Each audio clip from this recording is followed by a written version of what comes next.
ঋণের তৃতীয় কিস্তি নিয়ে আলোচনা করতে ঢাকা এসেছে আন্তর্জাতিক মুদ্রা তহবিল IMF এর দল। ঢাকা সফরে বৈদেশিক মুদ্রার রিজার্ভ, মূল্যস্ফীতির হার, ব্যাংকিং খাত ও রাজস্ব সংস্কারের উপর গুরুত্ব দেবে প্রতিনিধি দল।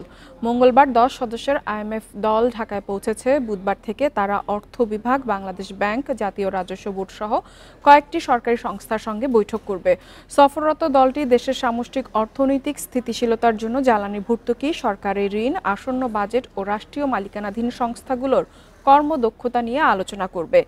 বিকাশে কম খরচে ক্যাশ আউটের লিমিট বেড়ে 50,000, প্রিয় এজেন্টও 2টা।